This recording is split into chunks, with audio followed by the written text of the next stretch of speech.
महासागर न्यूज. नमस्कार. महासागर मध्ये मी स्वप्नील दुधारे आपलं स्वागत करतोय. कोण आला आणि कोण गेला म्हणून काय फरक पडतो असं सहज म्हटलं जातं, परंतु फरक पडतो जेव्हा एखादा माणूस तीव्र इच्छाशक्तीच्या कृतीत जोड देतो. तसा त्याचा पूर्व इतिहास देखील लागतो.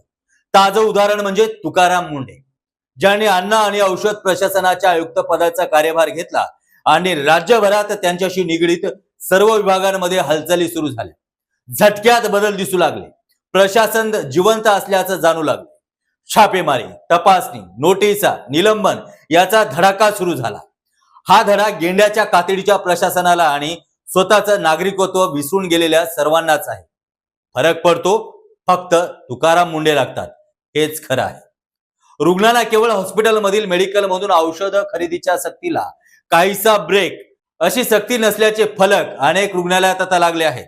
ब्रँडेड औषधाचा आग्रह, विशेषतः औषधांच्या नावाच्या उच्चारातच साधमारचा फायदा घेत खपवल्या जाणाऱ्या औषधांना आळा बसवताना देखील दिसत आहे.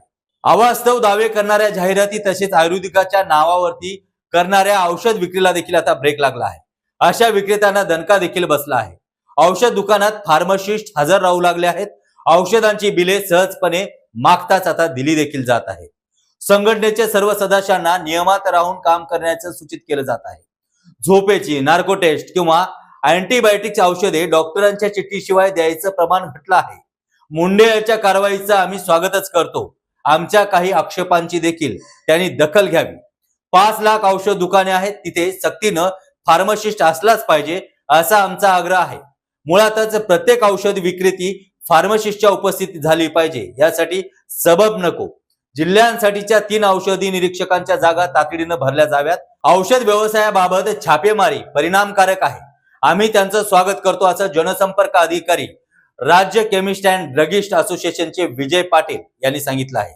सर्वात महत्वाचा मुद्दा म्हणजे नशेखोरीसाठीची होणारी औषध विक्री ऑनलाईनच होते, त्याला आळा घालावा यासाठी आम्ही पोलीस अधीक्षकांना निवेदन दिलं आहे. याचा परिणाम मात्र शून्य असल्याचंही असोसिएशनच्या अध्यक्षांनी सांगितलं आहे.